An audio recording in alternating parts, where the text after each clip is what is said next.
عموماً ہمارے یہاں پر مساجد میں یا محافل کے اختتام پر جب صلاۃ السلام پڑھا جاتا ہے تو بہت سے لوگوں کو آپ نے دیکھا ہوگا کہ وہ کعبہ مشرفہ سے بالکل سیدھی جانب ٹرن ہونے کے بعد جو ہے وہ سلام پڑھ رہے ہوتے ہیں، اور جب ان سے پوچھا جائے تو وہ کہتے ہیں کہ سیدھی جانب پر چونکہ مسجد نبوی ہے اور سرکار دو جہاں صلی اللہ علیہ وسلم کا روضہ انور ہے تو اسی لیے ہم اس جانب رخ کر کے سلام پڑھتے ہیں۔ اسی طرح آپ نے مساجد کی سیدھی جانب کی جو دیواریں ہوتی ہیں، یعنی قبلہ سمت سے سیدھی جانب دیوار ہوتی ہے، اس پر آپ نے درود پاک لکھا ہوا دیکھا ہوگا، صلی اللہ علی النبی الامی و آلہ صلی اللہ علیہ وسلم صلاۃ و سلام علیک یا سیدی یا رسول اللہ۔ تو اس کی فضیلت یہ بیان کی جاتی ہے کہ جب ہم جمعے کے دن جمعے کی نماز کے بعد مدینہ منورہ کی طرف رخ کر کے اس درود پاک کو پڑھیں تو اس کی بڑی بے شمار برکتیں ہوتی ہیں۔ تو اس کو پڑھتے وقت بھی لوگ جو ہے وہ اپنا رخ مدینہ منورہ کی جانب کرنے کے لیے بالکل سیدھی جانب ٹرن ہو جاتے ہیں۔ تو ایسے حضرات سے گزارش یہ ہے کہ اگر ہم مسجد نبوی کا رخ دیکھیں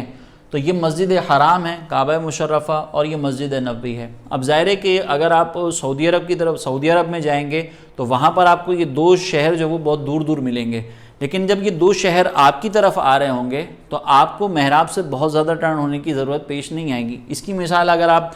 گوگل میپ یا دیگر جو میپس وغیرہ ہوتے ہیں اس کے اوپر مارک کر کے اگر آپ دیکھیں گے تو آپ کو اندازہ ہوگا کہ یہ آپ کی مسجد کا محراب ہے۔ اس محراب سے ایک لائن جو وہ تھوڑی سی ادھر مسجد نبوی پر جا رہی ہوگی اور ایک لائن جو یہ مسجد حرام پہ جا رہی ہوگی۔ تو اس کا مطلب یہ ہے کہ آپ تھوڑا سا اگر مسجد اپنے قبلے سے تھوڑا سا ٹرن ہو جائیں یا اگر آپ جانب قبلہ بھی کھڑے رہیں تو یہ آپ کا مسجد نبوی کی طرف ہی رخ ہوگا۔ لیکن اگر آپ اتنا ٹرن ہو جائیں گے کہ جانب جو سیدھی جانب ہے محراب سے بالکل سیدھی جانب کی دیوار کی طرف، تو پھر وہ مسجد نبوی کی طرف نہیں جا رہا ہوگا، وہ آپ کی سمت کہیں اور جا رہی ہوگی۔ تو ہمیں اگر اس طرح کے معمولات اختیار کرنے ہوں تو اس کی پر تھوڑا سا غور کر لینا چاہیے کہ ہم جس رخ پر کھڑے ہیں وہ واقعتاً کیا مدینہ طیبہ کی جانب ہی ہم رخ کر رہے ہیں یا کسی اور سمت پہ ہم نے رخ کیا ہوا ہے اور ہم یہ سمجھ رہے ہیں کہ ہم یہ صلاۃ السلام جو پڑھ رہے ہیں وہ مسجد نبوی کی جانب رخ کر کے پڑھ رہے ہیں، کیونکہ مسجد نبوی کی جانب اگر آپ نے رخ کرنا ہے تو یہ تھوڑا سا ٹرن ہونا کافی ہے، اور یہ تھوڑا سا ٹرن کرنے کے بعد آپ کا رخ جو ہے وہ مسجد نبوی کی طرف ہو جائے گا۔ باقی یہ مسجد حرام کی طرف تو آپ کا رخ پہلے ہی ہے جب آپ سیدھے کھڑے ہیں تو،